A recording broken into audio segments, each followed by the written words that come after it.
This is tape 2 of the interview with Eda Strauss on December 21st, 1995, Minneapolis, Minnesota, United States of America.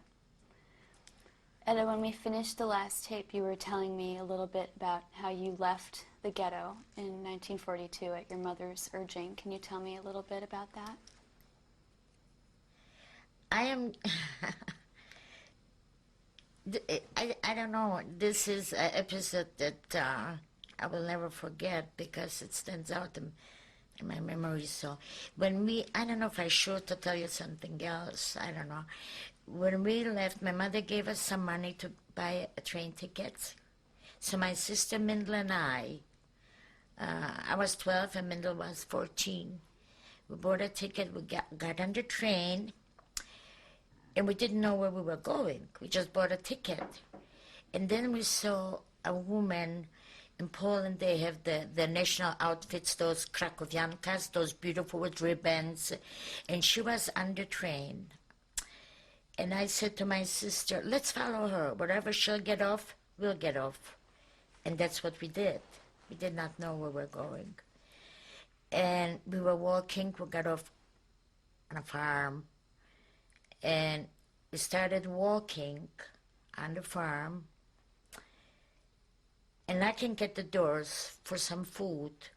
Actually, we told them that we want to work. We will work for food. We couldn't get, and we walked for miles or kilometers. And it was beginning to get dark, dusk. And we came upon a ranch, a big farm, and we went there, and the maid, and we asked for work or food.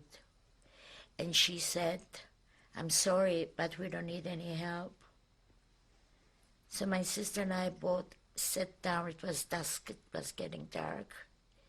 We were so hungry and so tired. And we sat down on the bench there and started crying just terribly. Cried, scared. After all, we were children. We didn't know the country. We didn't know anything. After a while, the maid or the cook comes out and says to us, why don't you stay over tonight? I'll bring you in the kitchen, give you some food, and then you can sleep in the barn. And that was 7. And I will never forget, she gave us some potato soup.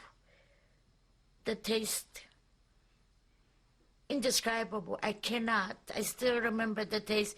It was potatoes with flour, a soup, like a sour soup. It was the most tasting meal we've ever had. She gave us some bread. And she said, why don't you go and sleep in the barn? Just like that. We are big city kids. We don't know about barns, animals.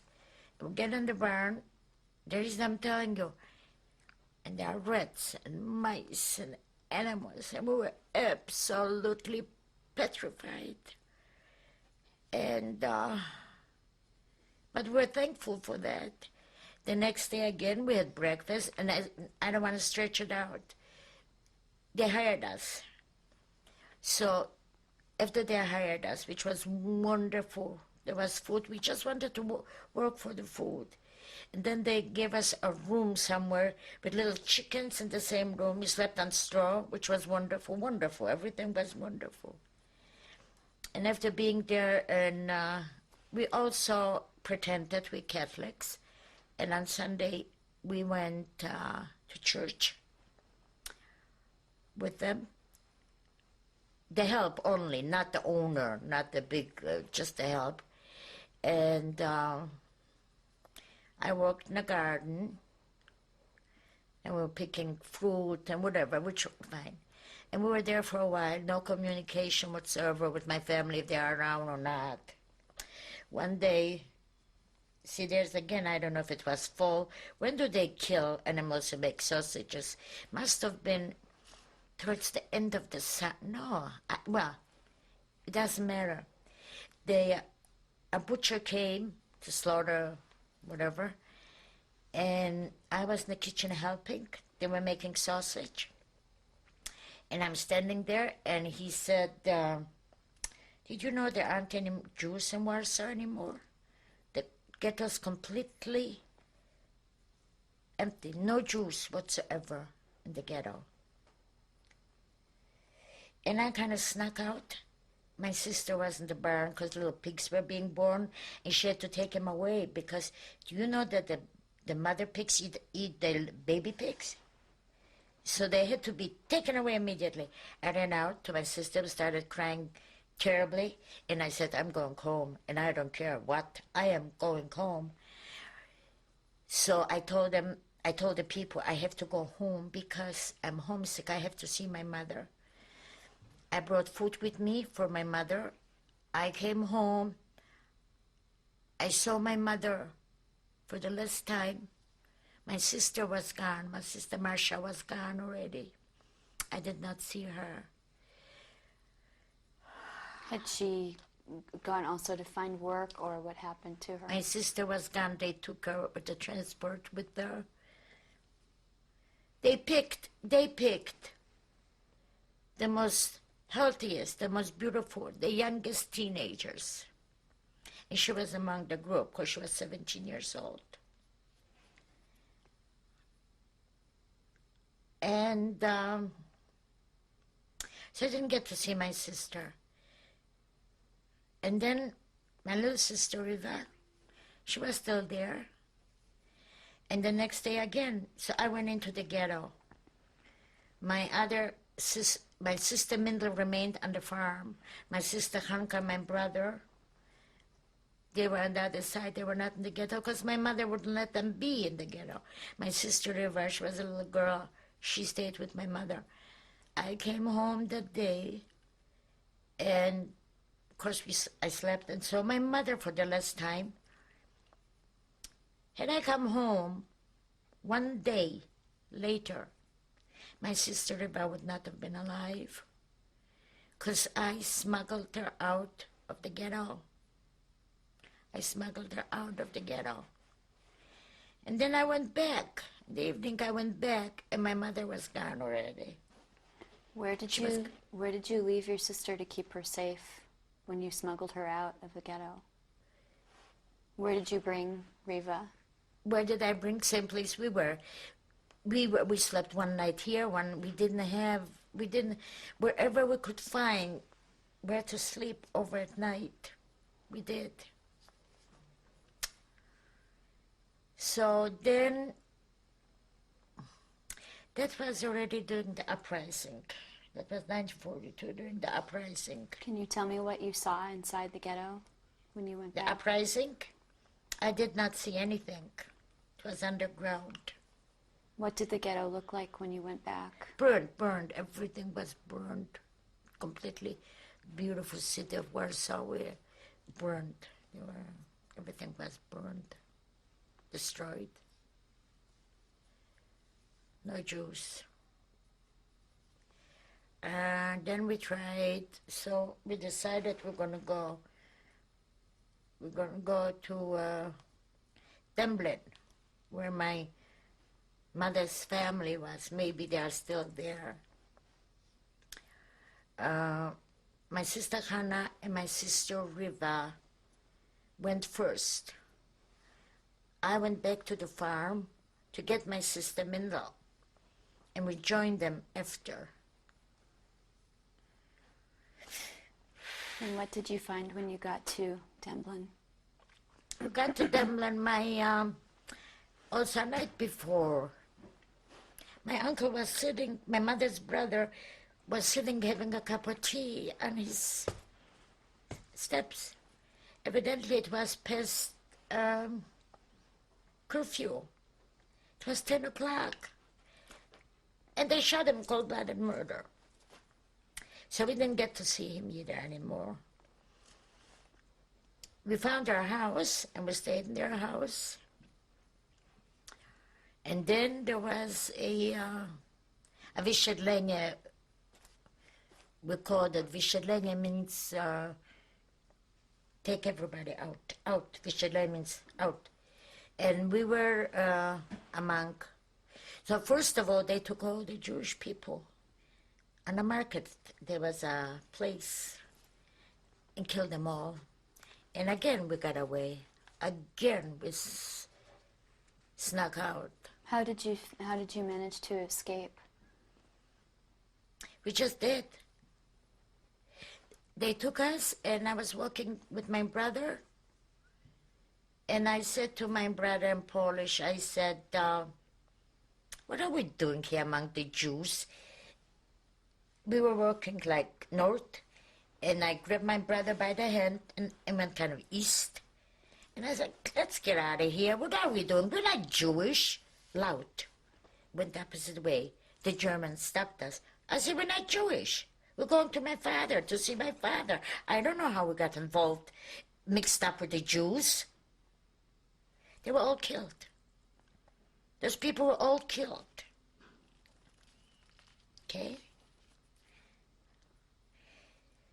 I don't know how to describe those incidents today to you.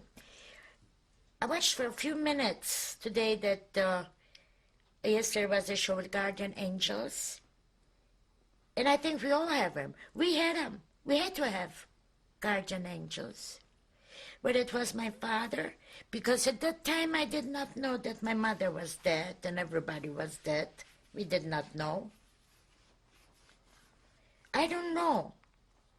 I do not know. Do you suppose there was a reason? I don't know. When you and your brother got out of that line of Yeah. people, what happened to your older sisters? They were in a different place. They were kind of hidden out. My older sister, my youngest sister, they were kind of hidden out. And what did you do next? Next, we went to concentration camp. And where? Next, we kind of snuck into a concentration camp because they had a concentration camp. And we kind of snuck in because we weren't old enough. Not that we weren't old enough. I don't know what happened. We had to be. Can you imagine being snuck into a concentration camp? What Well, we was- had to know that in order to be there or not being on the street. So someone kind of snuck us in.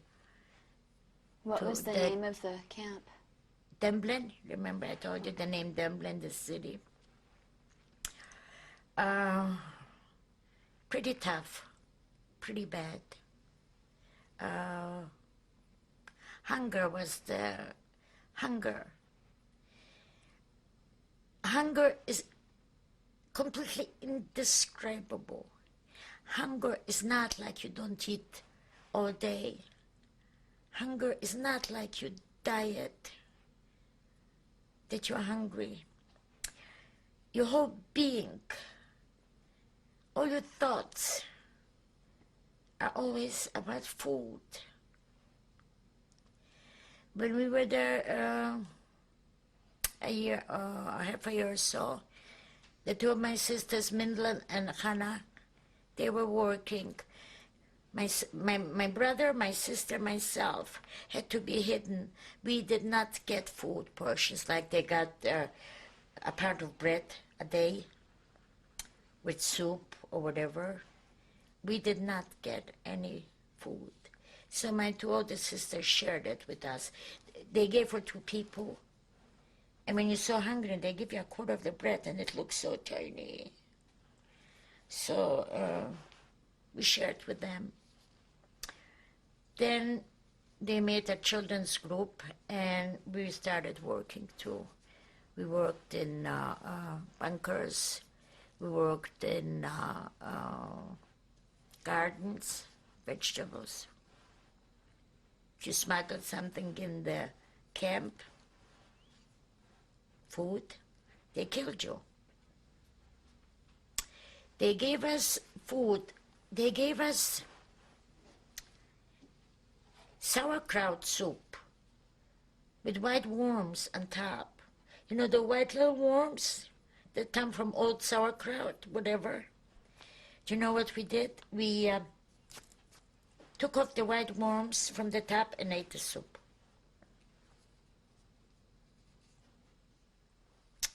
And they caught a young man, 18-year-old, bringing in potatoes to the camp. That young man was there with the father. The father must have been maybe 40 years old.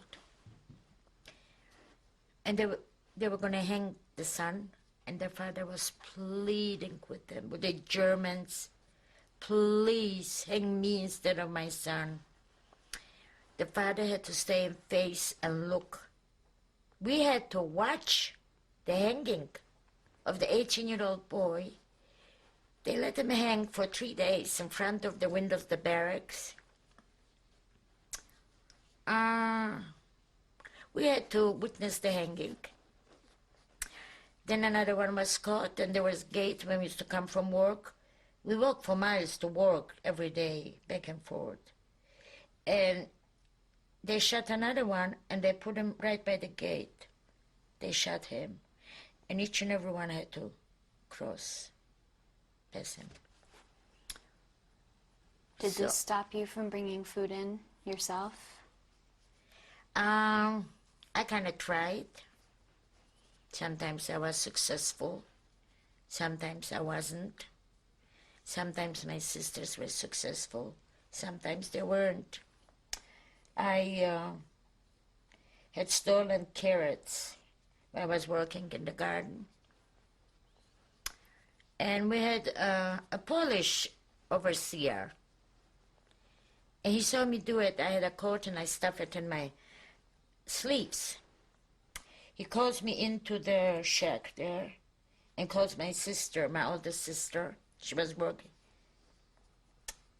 And he starts beating her up for my stealing. He didn't hit me. He hit her, which is worse yet. That's the kind of things they did. So there were no carrots anymore.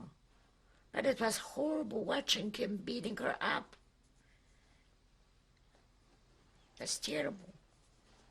What were your living conditions like at Demblin? You really want to know? Well, we slept on bunks. But actually bunks, it wasn't like bunk beds. Bunks, it was boards, one long barracks, 3 high, and straw.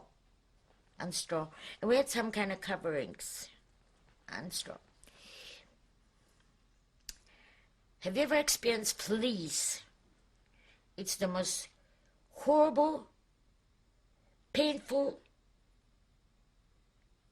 bites that you can imagine. Your whole body gets with bed bugs, with lice. That's how we worked.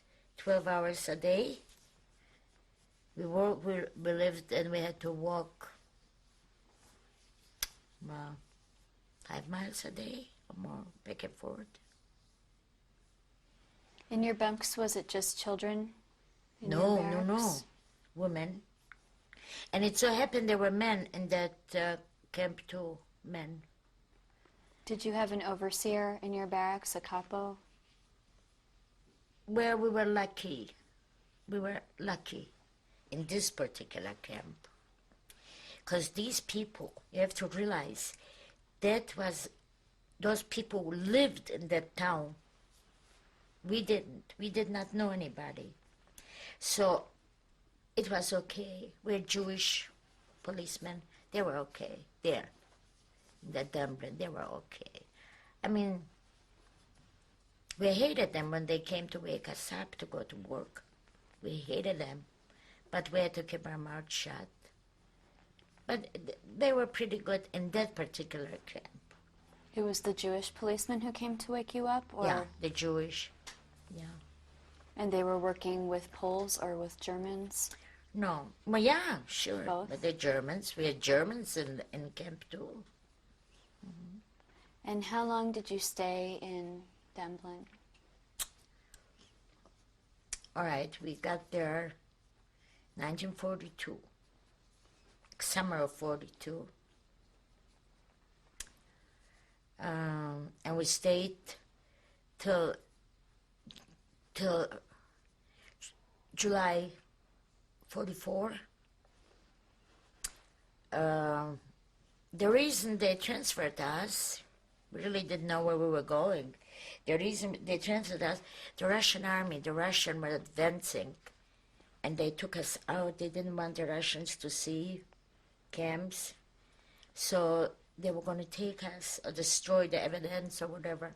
So they took us to a different concentration camp in cattle cars, you know. Can you tell me what that journey was like in the cattle cars? We were kind of lucky this time too. The doors were open. You know the doors? So we were lucky in that respect too. How long did the journey take? How long did it take? Oh, maybe a couple days, 2 days. But there were nothing there. If you slept or you were sitting on the bare thing, yeah. Who were you with in the cattle car? We were all together. I was with all my siblings. All three of my sisters and my brother were together. Since the ghetto, we're always together. What were you thinking at that point? Where did you think you were going? Que sera, sera. And I'm saying again, oh no, they're not going to kill me. No way are the Germans going to kill me. No way. No way. And in 1944, I was 15 years old. 15, wait a minute, 44, 16. Whatever, 15. And I was thinking the same thing. Did Yes. the people in the car with you think the same way you were thinking? No. No. I was just thinking it for myself. What seemed to be the prevalent thought around you? Where did the people think that you were going? Well, you have to realize we were pretty young. Most of them were older. And they had children. And of course, at that time, someone was 30 years old. They looked 60, and I thought they were 100. So, you know, comparison, so. Oh, no, I wasn't going to be killed. No way. And what was your destination, finally? Well, we did not know, but like I said, they took us to another ammunition factory, and they brought us to that camp. And what was the name of that camp? Warta, Częstochow. Also in Poland? Also in Poland, yes. There were 4 concentration camps in that town. And that was bad. Very bad. Very, very bad. We worked 12 hours in a munition factory with bullets. They're making bullets. Sometimes you work at night, sometimes you work during the day. And they used to, and then it got winter, and they used to, we had to move out and, what do you call when you get together, like the soldiers, when they gather for count. We had to, in the morning, we had no clothes. It was cold.